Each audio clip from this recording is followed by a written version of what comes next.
Also für mich ist es sehr herzerwärmend. Also es ist immer wieder schön, das zu hören. Es zeigt einem, wo man herkommt. Sehr bedeutsam auf jeden Fall. Also ich fand es jetzt schön, beruhigend ehrlich gesagt. It's very good. Ja, hat was Beruhigendes. War entspannt, ja, sag ich ehrlich. Also war okay. Klingt so ein bisschen wie ein Muezzinruf, ehrlicherweise. Not music I've listened to before, but it's good. I like it. It was good. I enjoyed it. It was peaceful. You know, I could listen to this just relaxing, you know. Ich bin konvertiert vor 6 Jahren. Das heißt, immer wenn ich das Gefühl hatte, dass mir etwas fehlt, habe ich mich mit dem Islam beschäftigt. Und als ich dann konvertiert bin, als ich dann die Shahada gesprochen habe, ist mir so ein Stein vom Herzen gefallen. So als wäre ich so auf Null.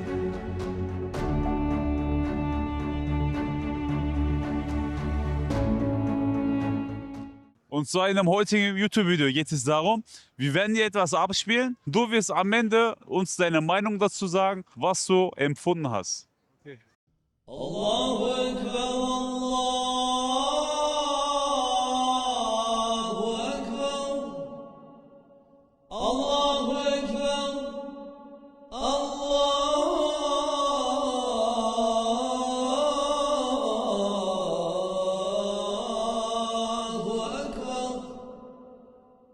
Eşhedü en la ilahe illallah.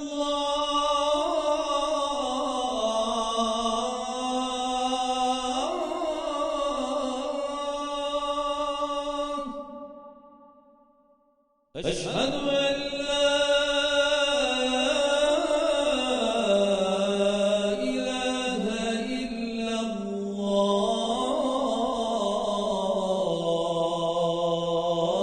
Was denkst du darüber? Hat mich direkt damals erinnert, ich war mit einer Freundesgruppe in Türkei, Alanya und Antalya unterwegs. An diese Zeit, weil die auch immer die Muezzine hatten, ich weiß nicht, bestimmte Uhrzeiten am Tag. Man konnte das immer durch die ganze Stadthallen hören. Also, du wusstest, was das war. Ja, hörte sich für mich nach so einem Gebetsgesang, was auch immer, so einem Ausruf an. Ja. Also ich wusste es nicht, weil ich es nicht verstehen kann. Das ist nicht meine Sprache. Aber I don't know, it's Muslim, right? Arabic music. Religious, maybe. Yeah. Not music I've listened to before, but it's good. It's good. It's a lot of harmony to it, so I like it. And your emotions? It was good. I enjoyed it. It was peaceful. Like, you know, I could listen to this just relaxing, you know. Für die Muslime ist das ja, ne? Ich bin ja jetzt persönlich Christ, also ich habe jetzt nichts gegen die Moslems oder so. Die sind ja auch unsere Brüder. Also ich fand es jetzt schön, beruhigend ehrlich gesagt. Also es war halt ein Gebet, glaube ich, ne? Ja, ich bin jetzt nicht selber Moslem, deswegen habe ich jetzt nicht sowas Tiefes empfunden, aber hat sich schön angehört. klingt so ein bisschen wie ein Muezzinruf, ehrlicherweise. Du hast es genau auf den Punkt getroffen. War eine Vermutung. Es wurde genau von Muezzin rezitiert. Das ist ein Gebetsruf tatsächlich. Ja, alles klar. It's very good. I think it's some religious thing about Akbar, and I don't know who have made it, but it's good. Ja, hat was Beruhigendes. Ich kenne das. Ich bin auch Moslem, Alhamdulillah. Also für mich ist es sehr herzerwärmend. Also es ist immer wieder schön, das zu hören. Es zeigt einem, wo man herkommt. Also für mich persönlich sehr bedeutsam auf jeden Fall. Ich denke, das war irgendwas mit einem Gebet aus dem Islam auf jeden Fall. Also ich kann mir sonst nichts anderes darunter vorstellen. Und was hast du empfunden? War entspannt, ja, sag ich ehrlich. Also war okay. Ich verstehe jetzt kein Wort, ich kann nicht nur Deutsch oder Englisch, aber war okay. Also jetzt nichts Schlimmes oder so, weißt du? Sollte der Gebetsruf in Deutschland erlaubt werden? Aber ich sag ehrlich, ich sag immer so leben und leben lassen, aber Deutschland ist halt auch eher so christliches Land, weißt du, wie ich meine? Aber ich so, wenn die machen, machen die es. Mich juckt's jetzt nicht, ne? So ein bisschen die Frage, unter welchen Gesichtspunkt. Zum Beispiel gibt es ja gesetzliche Vorschriften dazu, zum Beispiel die BIMSCHGE. Und ob das da eben vorgeschrieben ist, ne? Gesetzliche und untergesetzliche Vorschriften. Und ob man das mit den gesetzlichen Vorschriften in Einklang bringen kann, ne? Schwierig. Also ich tue mich schon mit natürlich allen möglichen Klängen schwer, wenn das jetzt nicht gerade Stadtmitte oder sowas ist, so wie hier Weihnachtsmarkt. In dem Wohnviertel schwierig. Also auch der Glockenschlag stört mich nicht, weil ich damit aufgewachsen bin. Ne? Aber es wäre auf jeden Fall befremdlich erstmal. Akustisch stört mich das nicht vom Klang her. Auch wenn ich nichts verstehe, finde ich das nicht irgendwie negativ aufstoßend, aber ich kann mir vorstellen. Aber ich bin kein Fan allgemein von, ich sag jetzt mal, religiösem Gesang. Also ich bin evangelisch getauft und später ausgetreten. Das hat mich nie angesprochen. Definitiv, ja. Ich sehe da jetzt kein Problem.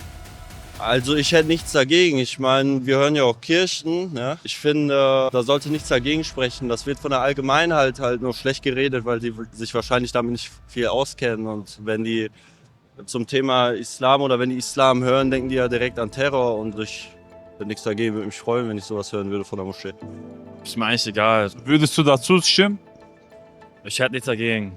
Alles klar. Was denkst du allgemein über den Islam? Ich habe viele Freunde, die sind auch Muslime so. Und jeder soll dann glauben, was er will. Eine Großreligion wie viele andere auch. Es ist jetzt sehr viel in den Medien, der globalen Lage, die wir haben, mit den Kriegen, die geführt werden. Ich denke, Religiosität ist eher was Persönliches. Gehört für mich nicht so stark in den öffentlichen Raum. Und ob die Menschen jetzt muslimisch gläubig sind oder was auch immer, christlich, buddhistisch, keine Ahnung, das ist mir eigentlich relativ egal. Da trenne ich relativ scharf zwischen gesellschaftlichen Werten und religiösen Werten. Ja. Aber es gehört auch für mich nur ein Stück weit überhaupt zusammen. Also für mich ist das eher eine private Angelegenheit. I respect every religion in Europe. I think it's good. I don't have an opinion. I've never been, so I can't make an opinion somewhere I've never been before. So. Ich denke so, es gibt halt immer Leute, die friedlichen Islam halt produzieren, ne? Vollkommen okay. Dann den Radikalen, aber ich denke, so ist das auch bei den Juden, bei den Christen, überall so. Es gibt immer gute, schlechte, die hast du überall dabei. Ich würde sagen, dass der Islam eine friedliche Religion ist. Halt jeder, der Interesse dazu hat, der sollte erstmal sich drüber schlau machen, bevor der etwas sagt. Das ist halt das Wichtige, weil ich glaube, viele Leute, die reden, bevor die überhaupt wissen, worum es überhaupt geht. Spanier? Ja, ich bin konvertiert vor 6 Jahren. Genau. Wie kam es dazu? Durch Interesse an der Religion. Ich habe mich mit den Themen auseinandergesetzt. Also ich hatte viele Freunde, die Muslime waren und war eigentlich immer nur mit denen unterwegs. Bin dann auch ein paar Mal mit denen in die Moschee gegangen, habe mir das Ganze so ein bisschen angeguckt. Ja, hatte dann jemanden, der mir sehr wichtig war, also ein Fußballtrainer, der mich dann dem Ganzen belehrt hat und Fragen, die ich hatte, immer beantworten konnte. Dann habe ich mich dazu entschieden. Es waren in den ersten 1-2 Jahren ein bisschen schwer, also ein bisschen reinzufinden, ins Gebet reinzufinden. Aber jetzt ist es für mein Leben essentiell geworden. Also ohne geht nicht. Für Menschen da draußen, die vielleicht denken, dass der Islam Hass verbreitet oder irgendwas in diese Richtung, so ist es nicht. Der Islam ist friedlich, Religion ist Auslegungssache. Das muss jeder für sich entscheiden, aber für mich war es die beste Entscheidung, die ich treffen konnte. Betest du 5-mal am Tag? Ja, natürlich gibt es mal Tage, wo man nachlässiger wird oder wo man, ja, ich bin kaputt von der Arbeit oder ich bin kaputt von hier oder da, aber seit jetzt einem Jahr, 1,5 Jahren läuft es wirklich gut. Aber Alhamdulillah, momentan läuft es sehr gut. Was war der eigentliche Beweggrund, zum Islam zu konvertieren? Der eigentliche Beweggrund war, dass ich in dem Alter eine sehr harte Phase in meinem Leben durchgemacht habe und mir das gewisse Etwas gefehlt hat. Es ging viel in meinem Leben ab, aber es war immer irgendwas, was in mir gefehlt hat, was ich mir selber nicht erklären konnte, aber es hat mich irgendwie immer in die Richtung des Islams gerufen. Das heißt, immer wenn ich das Gefühl hatte, dass mir etwas fehlt, habe ich mich mit dem Islam beschäftigt. Aus welchen Gründen auch immer. So. Und dann habe ich mir das irgendwann zu Herzen genommen und dachte mir, okay, vielleicht solltest du dich mit dem Thema mal beschäftigen oder generell mit dem Thema Religion mal beschäftigen und die Parallelen auch angucken. Und ich war selber nicht unbedingt informiert über Religion, aber habe dann auch gemerkt, wie viele Gemeinsamkeiten eigentlich auch alle verschiedenen Religionen haben, wie ähnlich die Religionen sich eigentlich sind und ich nie verstanden habe, warum diese Religionen dann teilweise gegeneinander sind, obwohl jeder einfach den anderen leben lassen kann. Natürlich kann man versuchen, jemand, der einem wichtig ist, von einer Meinung zu überzeugen, aber du kannst jemanden nicht zu einer Meinung zwingen. Es hat irgendwas gefehlt und als ich dann konvertiert bin, als ich dann die Shahada gesprochen habe, ist mir so ein Stein vom Herzen gefallen. So, als wäre ich so auf Null. Das ist ja auch eigentlich das, was sozusagen der Fall ist bei Menschen, die konvertieren. Du bist bei deinen guten und bei deinen schlechten Taten bist du auf Null, so wie neu geboren. Das ist eine Sache, die man auf jeden Fall merkt. Und am Ende des Tages bin ich dankbar dafür, dass Allah mich ausgesucht hat. Ich habe mich nicht dazu entschieden.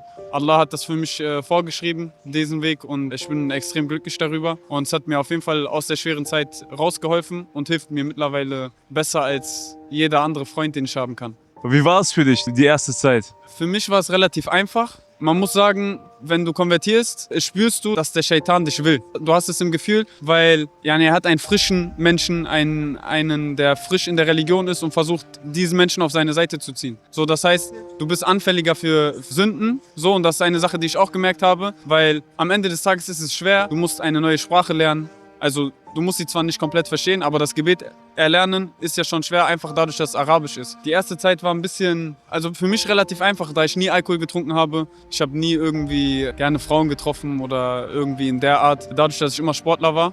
Aber es gab auch auf jeden Fall schwere Zeiten. Also wenn die Jungs gesagt haben, ey, sollen wir nicht mal feiern gehen? Es war schon schwer, dadurch, dass ich das Gebet, dass ich länger gebraucht habe, das Gebet zu erlernen. Ohne das Gebet hast du wenig Bindung zu der Religion. Es gibt nichts, was dich auffällt. Aber wenn du dann mal an einem Ort bist, wo du nicht sein solltest und du kriegst den Gebetsruf auf deinem Handy, das ist dann der Moment, wo du merkst, okay, ich bin gerade am falschen Ort, weil hier gerade ist nicht der Ort, wo ich beten kann. Ja, das war am Anfang relativ schwer, manchmal auch Nein zu sagen. Vor allem, ich war sehr jung, ich war 16 Jahre alt. Und da ist es halt in der Jugend manchmal schwer, Nein zu sagen, wenn die Jungs sagen, ey, komm, wir gehen das, wir machen hier, wir machen so. Am Ende des Tages musst du dich mit den Menschen umgeben, die dich näher an die Religion bringen. Und das habe ich dann noch getan. Deswegen, am Anfang war auf jeden Fall ein bisschen schwer. Jetzt läuft's gut, Alhamdulillah.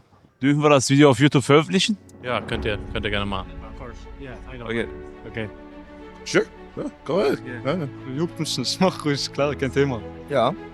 Natürlich, sehr gern. Könnt ihr machen, gern. Ja. No problem. Könnt ihr gerne machen, ja, danke.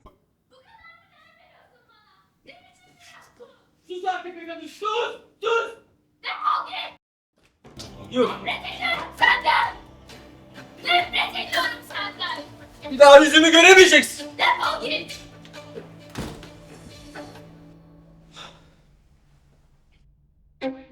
Onlar bazı sırları bilseydi böyle olmazdı. Mehmet Yıldız'ın kaleminden Mutlu Evliliğin Sırları şimdi mybedesten.com'da.